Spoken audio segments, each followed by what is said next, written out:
The European Union hasn't looked as disunited as it does right now in years. Meanwhile, the United Kingdom survived intact after a 2014 vote over Scottish independence. So, is Scotland's push to secede running out of steam?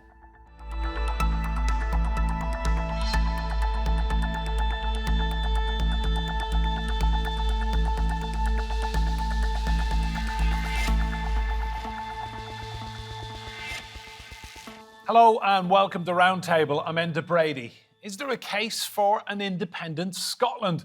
The Scottish National Party certainly thinks there is.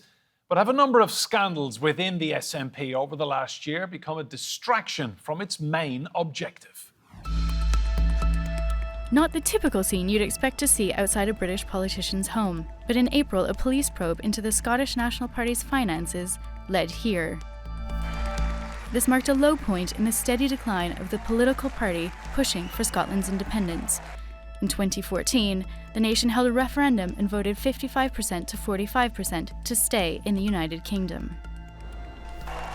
After the defeat, the SNP's leader at the time, Salmond, resigned and his deputy, Nicola Sturgeon, took over. But in February of this year, she unexpectedly resigned as well. A month later, her husband, Peter Morrell, resigned as party chairman. And then their home was searched.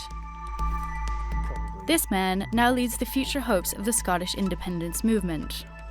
Support for the SNP has taken a bit of a dip in the last 6 months. What I've got to do, my job, is to make sure that I increase support for the party, because we are only going to achieve independence when the SNP is strong.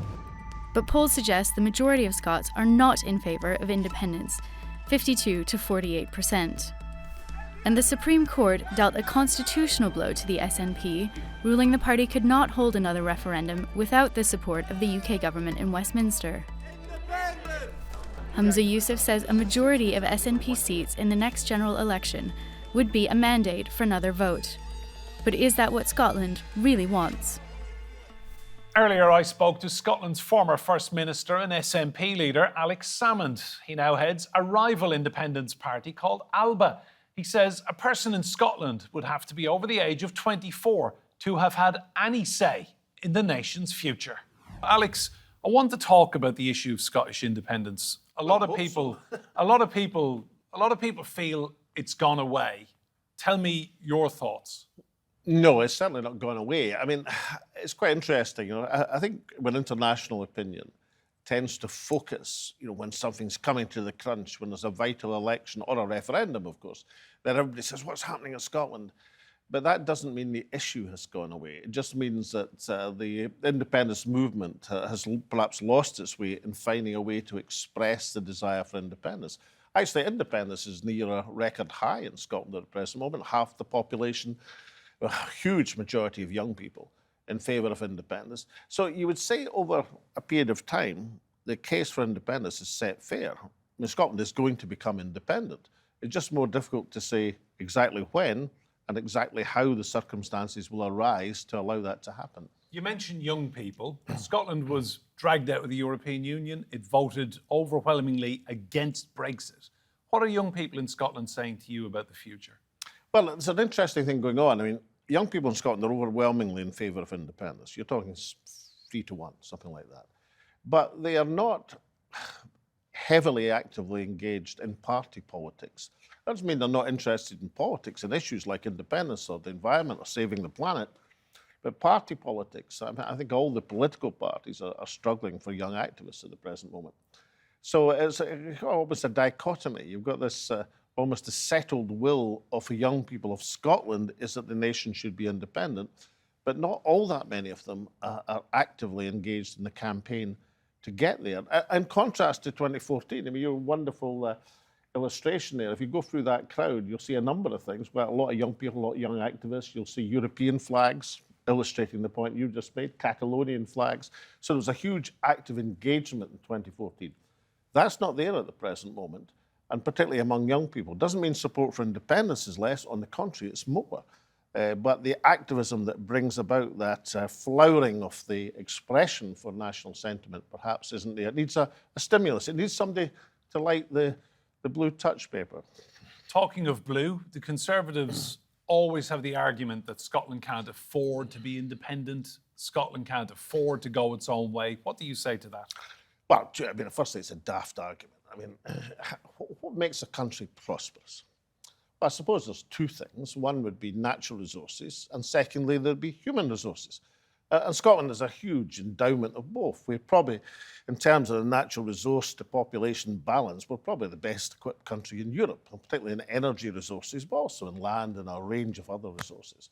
In terms of human talent, then there's no doubt. I mean, if you judge Scotland by the number of graduates, the number of scientists, of pioneers, of fields of endeavour, then Scotland would come out top of any poll. So both in terms of human capital and in terms of natural resources, Scotland is probably one of the best countries in the world to be independent. As far as what the Tories say, I mean, the Tories are the professional doommongers of Scotland. I mean, they've spent generations running down the country. But then, of course, that's exactly what their predecessors did with every other subject colonial people. They told India it couldn't be independent. They told Ireland it couldn't be independent. They told every single country which was part of the previous firmament of the British Empire that they couldn't possibly run their own affairs.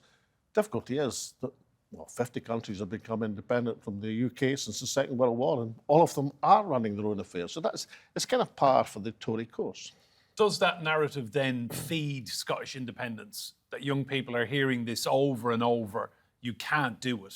Does it make them want it even more? Well, I think that's a traditional reaction. I think there's a lot more confidence in the country among young people. And as I say, once battle is joined, once there is a strategy, I mean, what the independence movement in Scotland lacks at the present moment is a coherent strategy to get to independence.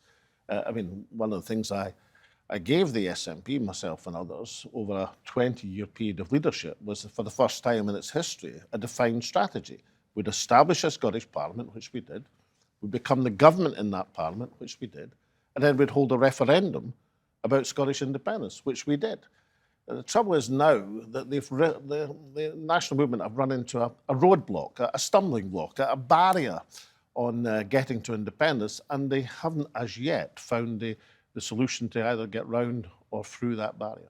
What would you say needs to happen now in terms of injecting some impetus into this? You've got quite a fragile Conservative government in London, probably going to be out of power in 12 to 15 months. What would you like to see happen in Scotland? Well, seriousness of intent, in a phrase. The Scottish Government must exude that they are serious about Scottish independence.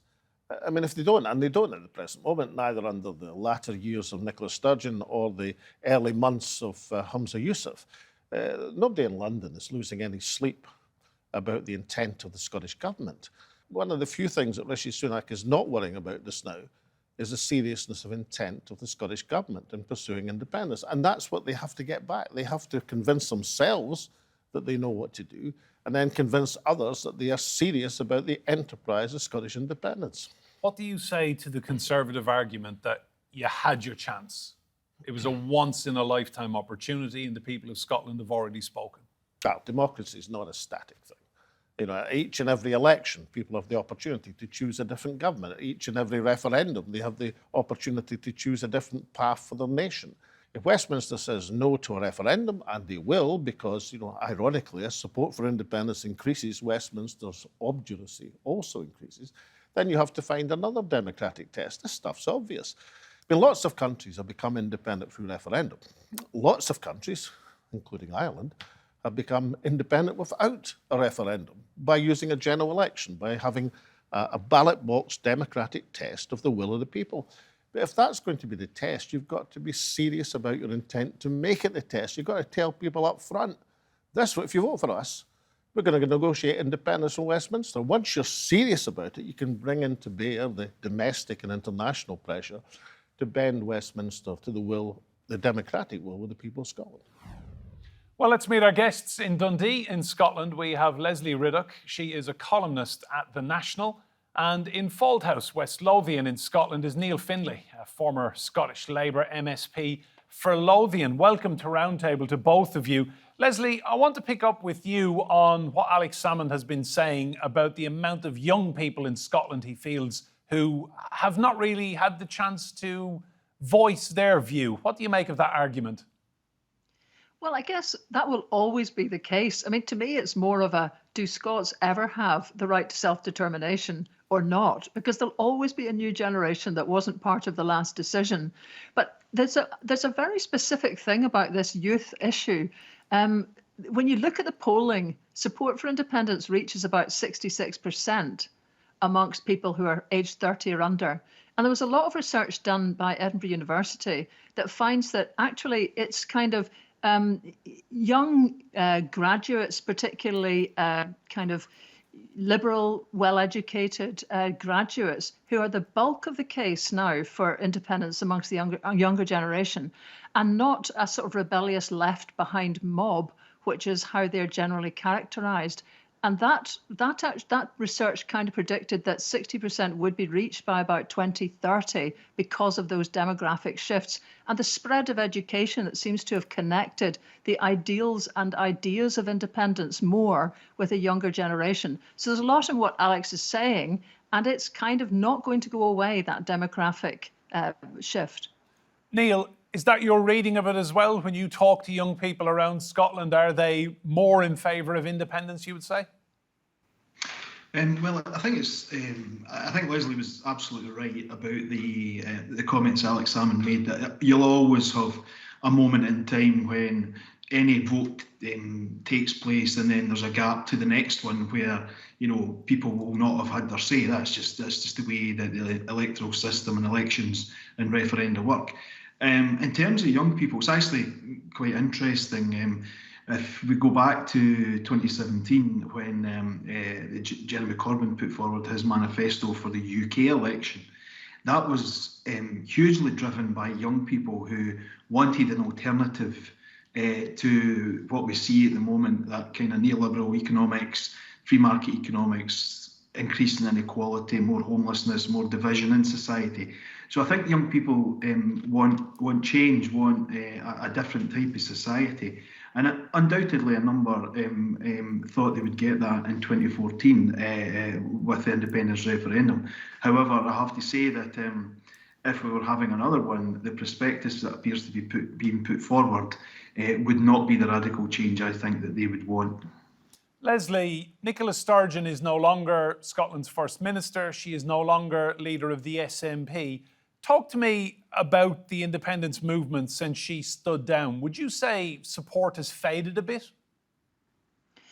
Well, the opinion polls would tell you that support has faded a bit. She was an internationally recognised figure. Folk watching this in Turkey will probably recognise the name of a Scottish politician, which is extraordinary. And so her going was always going to be a big issue. The way she went, the suddenness of the resignation, and of course, straight after that, there were arrests, which in Scottish law is necessary for somebody to be really questioned by the police. But nonetheless, there is a case to be answered. Charges haven't yet been laid. So it leaves everybody uncertain, really, as to quite what is or was going on. And that's kind of hanging over the new leadership. However, I was at the Aberdeen conference of the SNP, which was led by the new First Minister and SNP leader, Humza Yousaf. There's been a lot of questioning about his capacity, about the fact he's not another Nicola. And yet I think he actually has come out from behind her shadow as a very different kind of leader.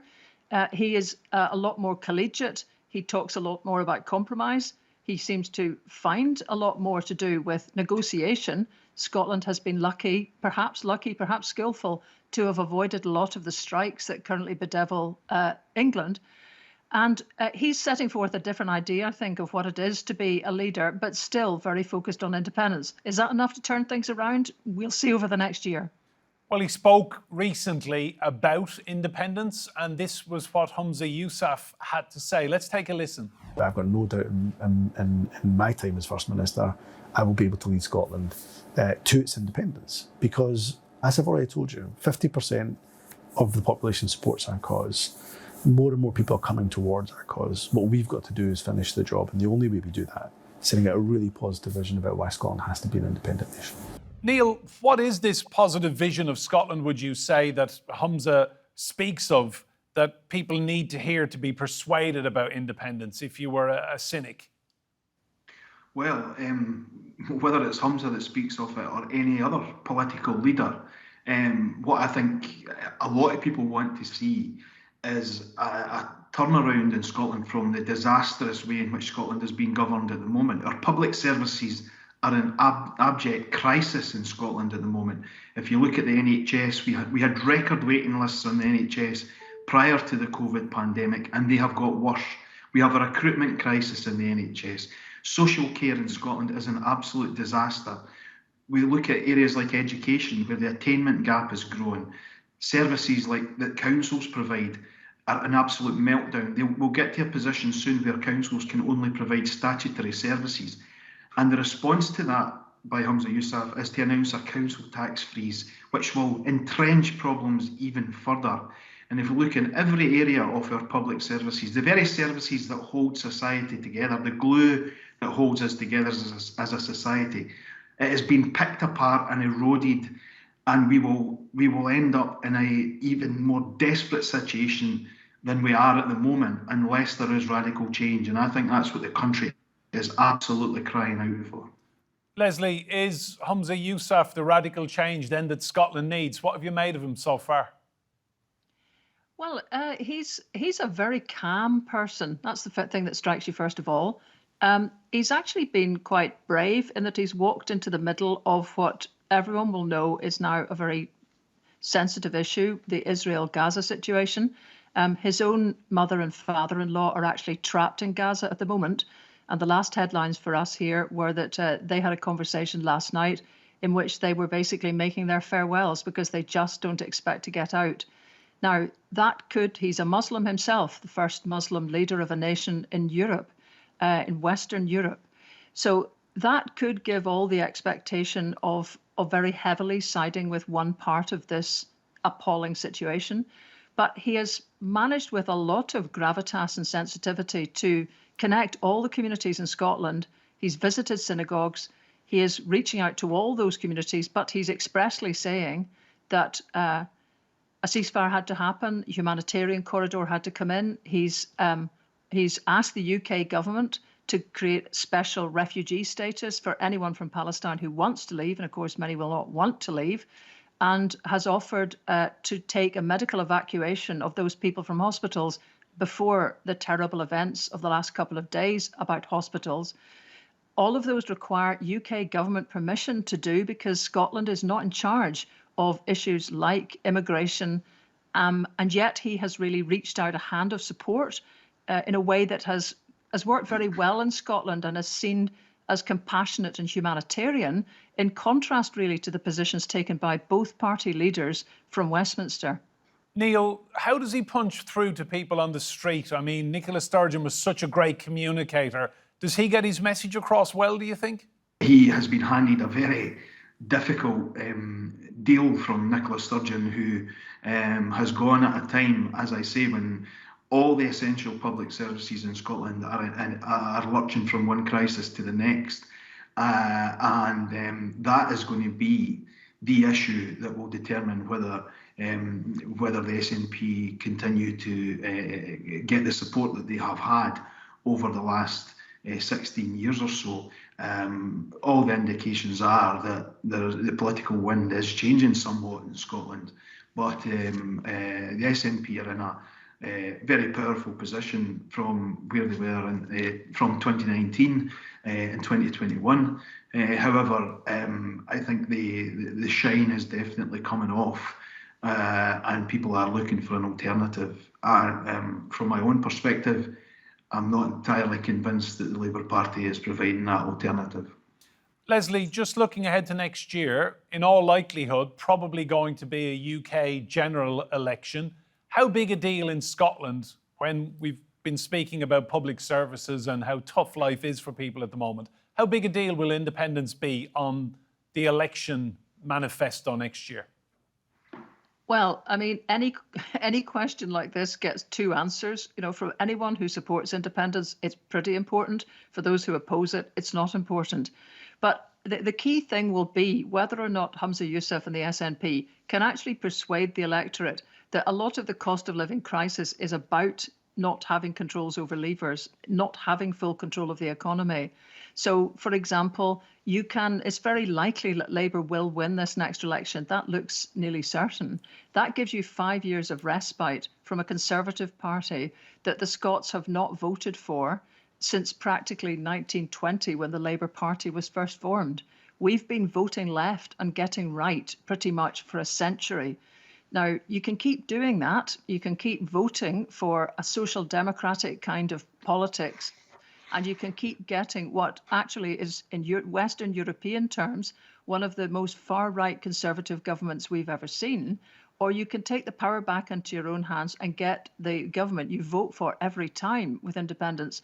Now, that's not worked with people up till now. They've not accepted that argument.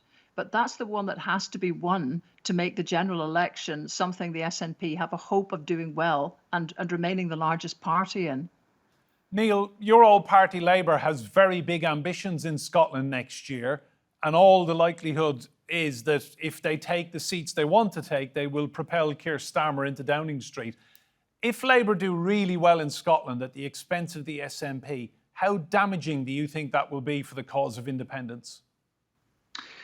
Well, I'm actually of a position. I want a different settlement in Scotland. I want there to be much further devolution. I want to see the principle where all powers are devolved to Scotland unless there's an overwhelming reason not to devolve them. So, irrespective of the result of the election, I want to see major devolution of power come to Scotland. I think that would be the right thing for the Labour Party to do if it wins power. In terms of what would happen, if the SNP, if there's a very significant fall in their vote, if there's a very significant fall in the number of seats, then that will inevitably lead to questions about Humza Yousaf's leadership. That's just inevitable after a bad election result. And then it will be a case of what comes thereafter, because you could be talking about a real battle for the future of the SNP between, obviously you have people like Kate Forbes who are pretty much on the right wing of the SNP, and you might have people on the left coming forward as well. But in 2019, the SNP won 45% of the vote and they won 48 seats out of 59. They couldn't deliver a referendum on that vote. So the idea that they will deliver one with a fall in their vote and a fall in the number of seats seems to me quite odd how they can claim that. Lesley, how do you think Labour will go next year in Scotland if and when Rishi Sunak in London calls an election? It's really hard to know because, I mean, as Neil has just outlined there, Scots were actually much more pro Jeremy Corbyn than south of the border, and there's still a lot of support for a generally lefter sort of politics than Keir Starmer is coming up with. Now, a lot of Scots might think, do you know something? Just let's get rid of the Tories. Who cares? He's not really as left-wing as we would like to see. It's probably not going to create the kind of change in society that's going to make our lives much better, to be really honest. But hey, it's the best, it's at least they're new people. So if that's as excited as the electorate get about Labour, which is not very excited, the question for Labour will be whether they actually get their vote out and get people motivated. The same exactly pertains to the SNP. And that's why even if people will say, look, independence just isn't a big thing on the doorsteps, you need something to get SNP activists out and upbeat and thinking that there's something to win in this general election. And if you can't say that you might have the possibility of winning the mandate to have another independence referendum from a Labour government that's meant to be a democratic party, if we're just going to be ignored forever now, if this is Hotel California, Britain, you can check out, but you can never leave, then we're just in a very different place democratically than I think anyone thought we were. Neil, give us your prediction for a timescale on when there might be another referendum on Scottish independence. I would actually rather more see people coming together. I think there's common cause we can come together in. We could start from the beginning and say the ultimate destination, whether we believe in independence or whether like me, you'd believe in much further devolution. we can set aside that difference and say, when if a referendum ever comes, we will take that decision at that time. But in the meantime, let's campaign for a different society, and that would be a society based on, in my view, full employment, investment in public services, progressive taxation, a redistributive system, a green and clean environment.